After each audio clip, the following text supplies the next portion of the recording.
देश दुनिया की हर वड्डी खबर के लिए हुणे डाउनलोड करो number 1 news app Dainik Savera times.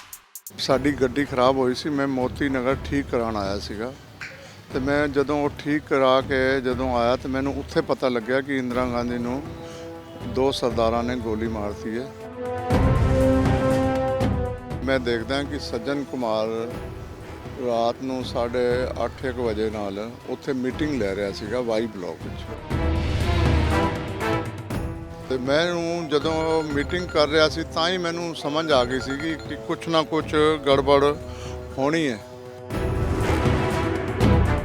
Multan ਨਗਰ ਤੇ ਹਰਭਜਨ ਸਿੰਘ ਮੋਟਰ ਡਰਾਈਵਿੰਗ ਵਾਲਿਆਂ ਦਾ ਜਿਹੜਾ ਆਫਿਸ ਸੀ ਉਹ ਕਾਰਾਂ ਚਲਾ ਰਹੇ ਸੀ, ਉਹਦਾ ਆਫਿਸ ਚਲਾ ਰਹੇ ਸੀਗੇ, ਉਹ ਸਰਦਾਰਾਂ ਨੂੰ ਮਾਰ ਰਹੇ ਸੀ। ਮੇਰੇ ਪਿੱਛੇ ਵੀ ਜਦੋਂ ਉਹ ਭੱਜ ਕੇ ਆਏ ਤੇ ਮੈਂ ਉਹ 3 ਵੀਲਰ ਨੂੰ ਬੜੀ ਤੇਜ਼ੀ ਨਾਲ ਚਲਾ ਕੇ ਜਾਂ ਕਾਫੀ ਦੇਰ ਤੱਕ ਉਹ ਭੱਜਦੇ ਰਹੇ, ਉਹ ਪਿੱਛੇ ਰਹਿ ਗਏ। ਇਤਿਹਾਸ ਦੇ ਵਿੱਚ ਅੱਜ ਦਾ ਦਿਨ ਕਾਲੇ ਅੱਖਰਾਂ ਨਾਲ ਲਿਖਿਆ ਗਿਆ ਸੀ ਕਿਉਂਕਿ ਅੱਜ ਦੇ ਦਿਨ 36 ਸਾਲ ਪਹਿਲਾਂ 1984 ਦੇ ਵਿੱਚ 1 ਨਵੰਬਰ ਨੂੰ ਦਿੱਲੀ ਦੇ ਵਿੱਚ ਹਜ਼ਾਰਾਂ ਸਿੱਖਾਂ ਦਾ ਕਤਲ ਹੋਇਆ ਸੀ। ਇੰਦਰਾ ਗਾਂਧੀ ਦੀ ਹੱਤਿਆ ਤੋਂ ਬਾਅਦ 31 ਤਰੀਕ ਨੂੰ ਇੰਦਰਾ ਗਾਂਧੀ ਦੀ ਹੱਤਿਆ ਹੋਈ, ਉਸ ਤੋਂ ਅਗਲੇ ਦਿਨ ਉਸੇ ਰਾਤ ਮਤਲਬ ਕਤਲੇਆਮ ਸ਼ੁਰੂ ਹੋ ਗਿਆ ਸੀ। ਮੈਂ ਇਸ ਕਰਕੇ ਕਹਿ ਰਿਹਾ ਕਿਉਂਕਿ ਅੱਜ ਐਨੀਵਰਸਰੀ ਇਹਦਾ ਪੂਰਾ 1 ਸਾਲ ਜਿਹੜਾ ਹੁੰਦਾ ਹੈ, ਸਾਲ ਬਾਅਦ ਜਿਹੜਾ ਇਹਦੇ ਵਿੱਚ ਸ਼ਰਧਾਂਜਲੀ ਦਿੱਤੀ ਜਾਂਦੀ ਇਸ ਸਾਲ ਬਾਅਦ। ਤੇ ਮੈਂ ਦਿੱਲੀ ਦੇ ਤਿਲਕ ਵਿਹਾਰ ਦੇ ਵਿੱਚ ਹੈ ਇਹ ਜਗ੍ਹਾ, ਇਸ ਕਰਕੇ ਮੈਂ ਤੁਹਾਨੂੰ ਦਿਖਾਉਣਾ ਚਾਹੁੰਦਾ ਕਿਉਂਕਿ ਜਦੋਂ ਸਾਰੇ ਡਿਸਪਲੇਸ ਹੋ ਕੇ ਆਏ ਸੀਗੇ ਤੇ ਇੱਕ ਕਲੋਨੀ ਵਸਾਈ ਗਈ ਜਿਹੜੀ 1984 ਦੇ ਵਿਕਟਿਮ ਸੀਗੇ, ਵੀਡੋ ਕਲੋਨੀ ਵੀ ਨੂੰ ਕਿਹਾ ਜਾਂਦਾ। ਕਾਫੀ ਜਿਹੜੇ ਜੀ ਲੋਕ ਨੇ ਉਹ ਜਿਹੜੇ ਗਾਇਬ ਹੋ ਗਏ, ਸਰਕਾਰ ਨੇ ਫਿਰ ਵਸਾਇਆ ਉਹਨਾਂ ਨੂੰ, ਫਿਰ ਕੁਛ ਨੇ ਆਪ ਇਹ ਸਾਰੀਆਂ ਚੀਜ਼ਾਂ ਕੀਤੀਆਂ ਤੇ ਇਹ ਛੋਟੇ ਛੋਟੇ ਘਰ ਬਣਾ ਕੇ ਕਾਫੀ ਗਰੀਬੀ ਦੇ ਵਿੱਚ ਅੱਜ ਵੀ ਇਹ ਜੀ ਰਹੇ ਨੇ। ਇਹ ਤਿਲਕ ਵਿਹਾਰ ਦੇ ਵਿੱਚ, ਤਿਲਕ ਨਗਰ ਦੇ ਵਿੱਚ ਤਿਲਕ ਵਿਹਾਰ ਹੈ। ਉਹ ਚੀਜ਼ਾਂ ਨੇ ਅੱਜ ਵੀ ਕਈ ਮੰਗਾਂ ਨੇ। ਆਰੋਪੀ ਜਿਹੜੇ ਸੀਗੇ ਉਹਨਾਂ ਵਿੱਚ ਸੱਜਣ ਕੁਮਾਰ ਨੂੰ ਹੀ ਸਜ਼ਾ ਹੋਈ ਹੈ, ਬਾਕੀ ਕਿਸੇ ਨੂੰ ਵੀ ਹਾਲੇ ਸਜ਼ਾ ਨਹੀਂ ਹੋਈ। ਕੇਸ ਚੱਲੇ ਹੋਏ ਨੇ ਕਈ ਸਾਲਾਂ ਤੋਂ। ਗੱਲਬਾਤ ਕਰਾਂਗੇ ਜਿਹੜੇ ਕਈ ਸਾਲਾਂ ਤੋਂ ਕੇਸ ਲੜ ਰਹੇ ਨੇ, ਜਿਨ੍ਹਾਂ ਦੇ ਘਰ ਦੇ ਆਪਣੇ ਗਵਾਏ ਨੇ, ਉਹਨਾਂ ਸਾਰਿਆਂ ਨਾਲ ਗੱਲਬਾਤ ਕਰਾਂਗੇ, ਸਮਝਾਂਗੇ ਵੀ। ਆਤਮਾ ਲੁਬਾਣਾ ਜੀ ਮੇਰੇ ਨਾਲ ਨੇ। ਲੁਬਾਣਾ ਜੀ 36 ਸਾਲ ਹੋ ਗਏ, ਅੱਜ ਵੀ ਸਮਾਂ ਯਾਦ ਹੈ ਉਹੀ? ਬਿਲਕੁਲ, ਇਹ ਤਾਂ ਸਮਾਂ ਐਸਾ ਹੈਗਾ ਪੂਰੇ ਇਤਿਹਾਸ ਵਿੱਚ ਇਹ ਕਦੀ ਪੂਰੀ ਦੁਨੀਆ ਵਿੱਚ ਇਸ ਤਰ੍ਹਾਂ ਦਾ ਹੋਇਆ ਨਹੀਂ ਹੈਗਾ। ਨਾ ਭੁੱਲਾਂਗੇ ਨਾ ਭੁੱਲਣ ਦੇਵਾਂਗੇ, ਹਮੇਸ਼ਾ ਯਾਦ ਰਹੇਗਾ। ਲੇਕਿਨ 97 ਤੋਂ ਬਾਅਦ ਜਦੋਂ ਵੀ ਦਿੱਲੀ ਗੁਰਦੁਆਰਾ ਕਮੇਟੀ 'ਚ ਆਈਆਂ, ਬਾਅਦ ਦੂਸਰੀ ਕਮੇਟੀਆਂ ਆਈਆਂ, 13 ਤੱਕ ਕਿਸੇ ਨੇ 84 ਦੇ ਵਾਸਤੇ ਕੋਈ ਕੰਮ ਨਹੀਂ ਕੀਤਾ। 13 ਵਿੱਚ ਜਦੋਂ 2013 ਵਿੱਚ ਕਮੇਟੀ ਅਕਾਲੀ ਦਲ ਦੀ ਆਈ ਹੈ, ਉਹਨਾਂ ਨੇ ਕੰਮ ਕੀਤਾ। ਉਹਨਾਂ ਨੇ ਬੀਬੀਆਂ ਦੀ, ਵਿਧਵਾਵਾਂ ਦੀ ਪੈਨਸ਼ਨ ਲਾਈ, ਉਹਨਾਂ ਬੱਚਿਆਂ ਦੇ ਪੜ੍ਹਾਈ ਦੇ ਜਿਹੜੇ ਸੀ ਸਕੂਲਾਂ ਦੀ ਫੀਸਾਂ ਮਾਫ ਕੀਤੀਆਂ। ਮੈਨੂੰ ਵੀ ਦੱਸੋ ਥੋੜ੍ਹਾ, ਮੈਂ ਉਸ ਦੌਰ ਨੂੰ ਸਮਝਣਾ ਚਾਹਾਂਗਾ। 31 ਤਰੀਕ ਨੂੰ ਇੰਦਰਾ ਗਾਂਧੀ ਦਾ ਕਤਲ ਹੁੰਦਾ, ਉਸ ਤੋਂ ਬਾਅਦ ਕਿਆ ਹੋਇਆ ਸੀ? ਤੁਸੀਂ ਕਿੱਧਰ ਸੀਗੇ? ਕਿੱਦਾਂ ਲੋਕ ਮਿਸਪਲੇਸ ਹੋਏ? ਮੈਂ 31 ਦਸੰਬਰ 1984 ਨੂੰ ਮੰਗੋਲਪੁਰੀ ਐਫ ਬਲਾਕ ਵਿੱਚ ਰਹਿੰਦਾ ਸੀਗਾ ਔਰ 31 ਤਰੀਕ ਨੂੰ ਸਾਡੀ ਗੱਡੀ ਖਰਾਬ ਹੋਈ ਸੀ। ਮੈਂ ਮੋਤੀ ਨਗਰ ਠੀਕ ਕਰਾਉਣ ਆਇਆ ਸੀਗਾ ਤੇ ਮੈਂ ਜਦੋਂ ਉਹ ਠੀਕ ਕਰਾ ਕੇ ਜਦੋਂ ਆਇਆ ਤੇ ਮੈਨੂੰ ਉੱਥੇ ਪਤਾ ਲੱਗਿਆ ਕਿ ਇੰਦਰਾ ਗਾਂਧੀ ਨੂੰ ਦੋ ਸਰਦਾਰਾਂ ਨੇ ਗੋਲੀ ਮਾਰਤੀ ਹੈ। ਤੇ ਇਹ ਹੋਇਆ ਜੀ, ਸਾਨੂੰ ਵੀ ਬੜਾ ਅਫਸੋਸ ਹੋਇਆ। ਠੀਕ ਹੈ, ਲੇਕਿਨ ਉਸ ਤੋਂ ਗੱਡੀ ਠੀਕ ਕਰਾਉਣ ਤੋਂ ਬਾਅਦ TSR ਸੀਗਾ ਸਾਡੇ ਕੋਲ, ਉਹ ਮੈਂ ਸਵਾਰੀ ਲੈ ਕੇ ਜਦੋਂ ਗ੍ਰੀਨ ਸਫਦਰਜੰਗ ਫਲਾਈਓਵਰ 'ਤੇ ਚੜ੍ਹ ਰਿਹਾ ਸੀਗਾ ਤੇ ਮੈਨੂੰ ਉੱਥੇ ਲੋਕਾਂ ਨੇ ਰੋਕ ਲਿਆ ਕਿ ਅੱਗੇ ਆਲ ਇੰਡੀਆ ਮੈਡੀਕਲ ਦੇ ਉੱਤੇ ਗਿਆਨੀ ਜੈਲ ਸਿੰਘ ਦੇ ਉੱਤੇ ਪਥਰਾਵ ਹੋ ਰਿਹਾ ਹੈਗਾ, ਤੁਸੀਂ ਅੱਗੇ ਨਾ ਜਾਓ।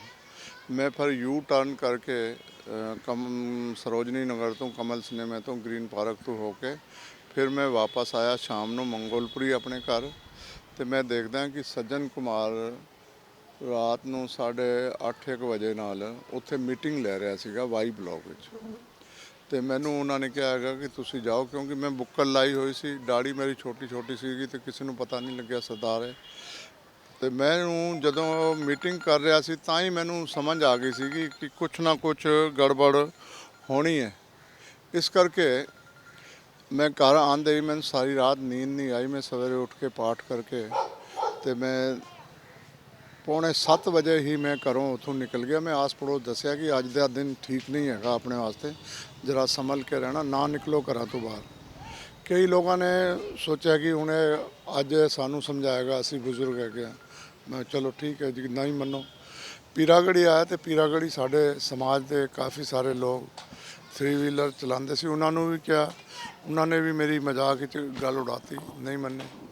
ਮੈਂ ਉਸ ਤੋਂ ਬਾਅਦ ਰੋਹਤਕ ਰੋਡ ਨਾਂਗਲੋਈ ਵੱਲ ਮੁੜ ਕੇ ਪੈਟਰੋਲ ਪਵਾਉਣ ਜਦੋਂ ਗਿਆ ਤੇ ਮੈਨੂੰ पेट्रोल पंप के मालिक ने कहा कि बेटा तू नांगलोई की तरफ मत जा, नांगलोई में सरदारों को मार रहे हैं। मैं उतों फिर सीधा ही रोहतक जनरल स्टोर वाल वधिया।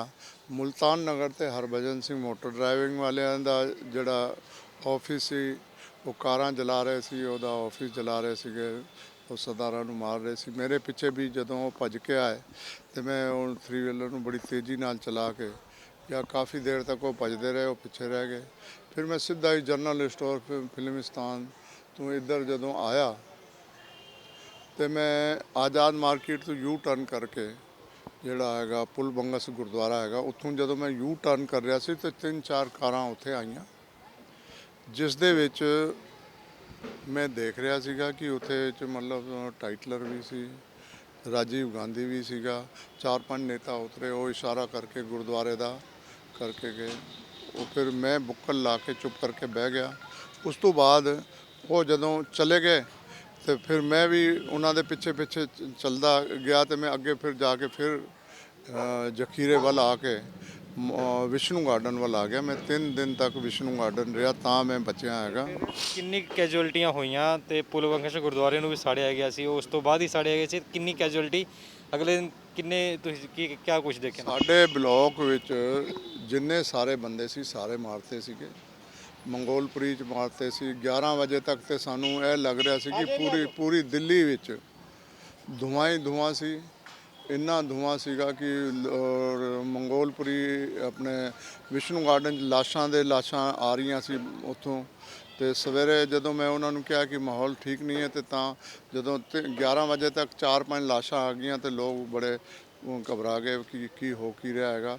ਅਸੀਂ ਫਿਰ ਆਪਣੇ ਆਪ ਨੂੰ ਸੇਵ ਕਰਨ ਵਾਸਤੇ ਸ਼ਾਮ ਦੀ ਤਿਆਰੀ ਕੀਤੀ, ਸਾਰਾ ਕੁਝ ਸਰਦਾਰ ਇਕੱਠੇ ਹੋ ਕੇ ਵਿਸ਼ਨੂੰ ਗਾਰਡਨ 3 ਦਿਨ ਲਗਾਤਾਰ ਪਹਿਰਾ ਦਿੱਤਾ ਤੇ ਆਪਣੇ ਆਪ ਨੂੰ ਬਚਾਇਆ। ਲੇਕਿਨ ਸਾਨੂੰ ਪਤਾ ਲੱਗਾ ਕਿ ਮੇਰਾ ਜਿਹੜਾ ਭਰਾ ਸੀ ਉਹ ਵੀ ਮਾਰਿਆ ਗਿਆ ਹੈਗਾ, ਮੇਰਾ ਜਿਹੜਾ ਚਾਚਾ ਸੀ ਉਹ ਵੀ ਮਾਰਿਆ ਗਿਆ ਹੈ, ਮੇਰਾ ਮਾਮਾ, ਮੇਰਾ ਮਾਸੜ, ਮੇਰੇ ਭਤੀਜੇ, ਮੇਰੇ ਸਾਲੇ ਸਾਰੇ ਹੀ ਮਤਲਬ ਮਾਰਤੇ ਸੀ। ਪਤਾ ਲੱਗਿਆ ਕਿ ਕੋਈ ਵੀ ਨਹੀਂ ਬਚਿਆ। ਜਦੋਂ ਅਸੀਂ ਕੈਂਪ ਵਿੱਚ ਗਏ ਤੇ ਉੱਥੇ ਦੇਖਿਆ ਉਹ ਸਾਰੇ ਕਹਿ ਰਹੇ ਸੀ ਭਾਈ ਸਾਰੇ ਹੀ ਮਾਰਤੇ, ਕੋਈ ਵੀ ਨਹੀਂ ਬਚਿਆ ਹੈਗਾ ਜੀ। ਔਰ ਬੜਾ ਹੀ ਤੁਸੀਂ ਦੱਸੋ, ਤੁਸੀਂ ਉਸ ਟਾਈਮ ਕੀ ਦੇਖਿਆ? ਤੁਹਾਡੇ ਘਰ ਦਾ ਨਾਲ ਕੀ ਵਿਕਟਿਮਸ ਕੀ ਬਣੇ, ਕਿੱਦਾਂ ਹੋ ਗਿਆ? ਮੈਂ ਉਸ ਟਾਈਮ ਆਟੋ ਰਿਕਸ਼ਾ ਚਲਾ ਰਿਹਾ ਸੀ 31 ਤਰੀਕ ਨੂੰ ਜਦੋਂ ਮੈਂ ਆਟੋ ਰਿਕਸ਼ਾ ਚਲਾ ਰਿਹਾ ਸੀ ਤੇ ਜਗ੍ਹਾ ਦੇਖ ਰਿਹਾ ਸੀ ਅਗਜਨੀ ਹੋ ਰਹੀ ਸੀ। ਕਈ ਕਹਿ ਰਹੇ ਸਰਦਾਰਾਂ ਦੀ ਫੈਕਟਰੀ ਜਲਾ ਰਹੇ ਨੇ, ਕੋਈ ਕਹਿੰਦੇ ਮਕਾਨ ਜਲਾ ਰਹੇ ਨੇ। ਤੇ ਫਿਰ ਵਾਪਸ ਮੈਂ ਘਰ ਆ ਗਿਆ। ਘਰ ਆ ਕੇ ਬੈਠਾ ਰਿਹਾ। 31 ਤਰੀਕ ਦੇ ਬਾਅਦ 1 ਤਰੀਕ ਨੂੰ ਕਤਲੇਆਮ ਚਾਲੂ ਹੋ ਗਿਆ। ਤਾਂ ਉਹ ਅੱਗ ਜਲਾ ਰਹੇ ਔਰ ਮਾਰ ਰਹੇ ਸੀ ਸਾਰੇ ਸਿੱਖਾਂ ਨੂੰ। ਮੇਰੇ ਭਰਾ ਨੂੰ ਮਾਰਤਾ, ਮੇਰੇ ਸਾਡੂ ਨੂੰ ਮਾਰਤਾ, ਮੇਰੇ ਸਾਲੇ ਨੂੰ ਮਾਰਤਾ, ਸਾਲੇ ਦੇ ਮੁੰਡਿਆਂ ਨੂੰ ਮਾਰਤਾ ਔਰ ਸਾਰਾ ਸਮਾਨ ਲੁੱਟ-ਪੁੱਟ ਕੇ ਉਹ ਲੈ ਜਾ ਰਹੇ। ਸਭ ਹੋ ਗਿਆ। ਫਿਰ ਕੈਂਪਾਂ 'ਚ ਤੁਸੀਂ ਰਹੇ, ਫਿਰ ਜ਼ਿੰਦਗੀ ਕਿੱਦਾਂ ਪਟਰੀ ਤੇ ਲਿਆਏ? ਕਿਉਂਕਿ ਸਭ ਕੁਝ ਤਾਂ ਖਤਮ ਹੋ ਗਿਆ ਸੀ। ਕਿੱਦਾਂ ਕਿਆ ਸਟਰਗਲ ਕਰਨਾ ਪਿਆ? ਦੇਖੋ ਜੀ, ਉਸ ਟਾਈਮ ਕੁਝ ਦਿਨ ਤੋਂ ਸਾਨੂੰ ਕੈਂਪਾਂ 'ਚ ਕਈ ਸੰਸਥਾਵਾਂ ਆਉਂਦੀਆਂ ਸੀ ਤੇ ਉਹ ਸਾਡੀਆਂ ਮਦਦਾਂ ਕਰਦੇ ਸੀ। ਫਿਰ ਉਹਦੇ ਬਾਅਦ ਫਿਰ ਅਸੀਂ ਵੀ ਆਪਣਾ ਥੋੜ੍ਹਾ ਕੰਮ ਕਰਨਾ ਚਾਲੂ ਕੀਤਾ ਹੈ। ਫਿਰ ਉਹਦੇ ਬਾਅਦ ਅਸੀਂ ਕੁਝ ਕਿਸੇ ਤੋਂ ਕਰਜ਼ਾ ਲੈ ਕੇ, ਕਿਸੇ ਤੋਂ ਕੁਝ ਲੈ ਕੇ ਅਸੀਂ ਆਪਣਾ ਕੰਮ ਚਾਲੂ ਕੀਤਾ ਹੈ। ਤੁਸੀਂ ਦੱਸੋ, ਸਰਕਾਰਾਂ ਕਈ ਆਈਆਂ ਕਈ ਗਈਆਂ, 36 ਸਾਲ ਹੋ ਗਏ, ਪਰ ਜਿਹੜੀ ਗੱਲ ਕੀਤੀ ਜਾਂਦੀ ਕਿ ਨਿਆਂ ਨਹੀਂ ਮਿਲਿਆ। ਸੱਜਣ ਕੁਮਾਰ ਭਲੇ ਅੰਦਰ ਚਲੇ ਗਏ, ਪਰ ਜਿਹੜੇ ਜ਼ਖਮ ਨੇ ਉਹ ਭਰ ਪਾਉਣਗੇ ਕਦੇ? ਨਹੀਂ, ਜ਼ਖਮ ਕਦੋਂ ਨਹੀਂ ਭਰ ਪਾਉਣਗੇ। ਉਸ ਯਾਦ ਆਉਂਦੀ ਰਹੇਗੀ ਜਦੋਂ ਵੀ। ਜਦੋਂ ਹੁਣ ਨਵੀਂ ਪੀੜ੍ਹੀ ਆ ਗਈ ਹੈ, ਇੱਕ ਨਵੀਂ ਪੀੜ੍ਹੀ ਆ ਗਈ ਹੈ, ਉਹਦੇ ਅੱਗੇ ਰੋਜ਼ਗਾਰ ਦੀ ਸਮੱਸਿਆ ਵੀ ਖੜੀ ਹੋਈ ਹੈ। ਬਾਕੀ ਸਮੱਸਿਆ ਕੀ ਖੜੀਆਂ ਹੋਈਆਂ ਨੇ? ਕਿਉਂਕਿ ਉਹ ਉਸ ਦੌਰ ਦੇ ਵਿੱਚ ਪੜ੍ਹਾਈ ਵੀ ਛੁੱਟ ਗਈ ਸਾਰਿਆਂ ਦੀ, ਸਭ ਕੁਝ ਪੜ੍ਹਾਈ ਛੁੱਟ ਗਈ ਹੈਗੀ ਔਰ ਸਾਰੇ ਬੱਚੇ ਬੇਰੋਜ਼ਗਾਰ ਹੈਗੇ ਇੱਥੇ ਤਿਲਕ ਬਿਹਾਰ। ਕੋਈ ਸਰਕਾਰ ਵੱਲੋਂ ਕੋਈ ਪੁੱਛਗਿੱਛ ਹੈ? ਕੋਈ ਮਦਦ ਨਹੀਂ ਹੋਈ ਸਰਕਾਰ ਵੱਲੋਂ। ਹਾਂ, ਦੱਸੋ, ਜਦੋਂ ਉਸ ਟਾਈਮ ਤਾਂ ਪੜ੍ਹਾਈ ਲਵਾਣਾ ਸਾਹਿਬ ਤੁਹਾਨੂੰ ਜਾਣਾ ਚਾਹ ਉਹ 1-2 ਸਾਲ ਤਾਂ ਬੱਚਿਆਂ ਦੀ ਪੜ੍ਹਾਈ ਰੁਕ ਗਈ, ਉਹ ਫਿਰ ਇੱਕ ਪੀੜ੍ਹੀ ਪੂਰੀ ਬਰਬਾਦ ਹੀ ਹੋ ਗਈ। ਉਹ ਅੱਜ ਕੀ ਹਾਲਾਤ ਨੇ, ਕਿਆ ਰੋਜ਼ਗਾਰ ਉਹਨਾਂ ਨੂੰ ਮਿਲ ਗਏ ਨੇ ਜਾਂ ਅਗਲੀ ਪੀੜ੍ਹੀ ਸਹੀ ਹੋ ਰਹੀ ਹੈ? ਦੇਖੋ ਜੀ, ਜਿਹੜੀ ਪਹਿਲੀ ਪੀੜ੍ਹੀ ਸੀਗੀ ਉਹ ਬੱਚੇ ਅਨਪੜ੍ਹ ਰਹਿ ਗਏ, ਔਰ ਜਿਹੜੇ ਪੜ੍ਹ ਲਿਖ ਰਹੇ ਸੀਗੇ ਉਹਨਾਂ ਦੀ ਵੀ ਪੜ੍ਹਾਈ ਛੁੱਟ ਗਈ। ਉਹ ਸਾਰੇ ਦੇ ਸਾਰੇ ਉਹ ਨਸਲ ਜਿਹੜੀ ਸੀ ਸਾਡੀ, ਉਹ ਪੀੜ੍ਹੀ ਬਿਲਕੁਲ ਬਰਬਾਦ ਹੋ ਗਈ। ਉਸ ਤੋਂ ਬਾਅਦ ਅਸੀਂ ਜਿਹੜੇ ਨੇ ਬੱਚੇ ਜਿਹੜੇ ਹੋਏ ਨੇ ਪੋਤਾ ਪੋਤੀ ਦੋਤਾ ਦੋਤੀ, ਉਹਨਾਂ ਦੀ ਹਰਕਿਸ਼ਨ ਪਬਲਿਕ ਸਕੂਲ ਤਿਲਕ ਵਿਹਾਰ ਵਿੱਚ ਅਸੀਂ ਤਕਰੀਬਨ 268 ਬੱਚੇ ਇਸ ਸਾਲ ਉਹਨਾਂ ਦੀ ਫੀਸ ਮਾफ़ ਕੀਤੀ ਹੈਗੀ ਹੈ। 85% ਫੀਸ ਦਿੱਲੀ ਸੇ ਗੁਰਦੁਆਰਾ ਪ੍ਰਬੰਧਕ ਕਮੇਟੀ ਨੇ ਕੀਤੀ ਹੈਗੀ ਜੀ ਮਾफ़। ਔਰ ਜਿਹੜੇ ਪੈਨਸ਼ਨ ਅਸੀਂ ਬੀਬੀਆਂ ਨੂੰ ਦਿੰਦੇ ਆ, ਸਾਰਿਆਂ ਤੋਂ ਵੱਡਾ ਕੰਮ ਅਸੀਂ ਕੀਤਾ ਹੈਗਾ ਜਿਹੜਾ ਆ ਕੇ ਜਦੋਂ ਦਾਸ ਨੂੰ ਚੇਅਰਮੈਨ ਦੀ ਜ਼ਿੰਮੇਵਾਰੀ ਦਿੱਤੀ ਦਿੱਲੀ ਕਮੇਟੀ ਨੇ, ਤੇ ਮੈਂ ਉਹਨਾਂ ਤੋਂ ਮੰਗ ਕੀਤੀ ਸੀ ਕਿ 2 ਲਾਇਰ ਕ੍ਰਿਮੀਨਲ ਲਾਇਰ ਸਾਨੂੰ ਚਾਹੀਦੇ, ਪ੍ਰਧਾਨ ਸਾਹਿਬ ਨੇ ਸਾਨੂੰ ਦਿੱਤੇ। ਔਰ 20 ਨਵੰਬਰ 2018 ਨੂੰ ਤੁਹਾਨੂੰ ਪਤਾ ਹੈਗਾ ਯਸ਼ਪਾਲ ਸ਼ਰਮਾ ਔਰ ਨਰੇਸ਼ ਸਰਾਵਤ ਨੂੰ ਇੱਕ ਨੂੰ ਉਮਰ ਕੈਦ ਇੱਕ ਨੂੰ ਫਾਂਸੀ ਹੋਈ ਹੈ। ਉੱਥੇ ਕੋਰਟ ਵਿੱਚ ਦਾਸ ਵੀ ਮੌਜੂਦ ਸੀ, ਪ੍ਰਧਾਨ ਸਾਹਿਬ ਵੀ ਮੌਜੂਦ ਸੀ, ਔਰ ਸਿਰਸਾ ਜੀ ਜਦੋਂ ਉਹਨਾਂ ਨੇ ਟੌਂਟ ਕੱਸੇ ਸੀ। ਜਾ ਕੇ ਥੋੜ੍ਹੀਆਂ ਚੀਜ਼ਾਂ ਅਗਲੀ ਪੀੜ੍ਹੀ ਸੁਧਰ ਰਹੀ ਹੈ ਥੋੜ੍ਹੀ। ਹਾਂ ਬਿਲਕੁਲ, ਹੁਣ ਕਾਫੀ ਸੁਧਰ ਰਹੇ। ਹੁਣ ਜਿਹੜੀ ਜਨਰੇਸ਼ਨ ਹੈ ਬੱਚੇ, ਇਸ ਸਾਲ ਜਿਹੜੇ ਬੱਚਿਆਂ ਦਾ ਰਿਜ਼ਲਟ ਆਇਆ 10ਵੀਂ 12ਵੀਂ ਦਾ, ਤੁਸੀਂ ਸੁਣ ਕੇ ਹੈਰਾਨ ਹੋਗੇ ਕਿ ਸਾਡੇ ਬੱਚੇ ਵੀ 80 85% ਮਾਰਕਸ ਲੈ ਕੇ ਆਏ ਨੇ। ਸਾਨੂੰ ਬੜੀ ਖੁਸ਼ੀ ਹੋਈ ਇਸ ਗੱਲ ਦੀ ਕਿ ਇਹ ਹੈਗਾ। ਔਰ ਨਾਲ ਹੀ ਅਸੀਂ ਨੌਕਰੀ ਦਾ ਜਿਹੜਾ ਡਬਲ ਬੈਂਚ 'ਚ ਹਾਈ ਕੋਰਟ 'ਚ ਪਾਇਆ ਸੀ, ਉਹ 1 ਸਾਲ ਹੋ ਗਿਆ।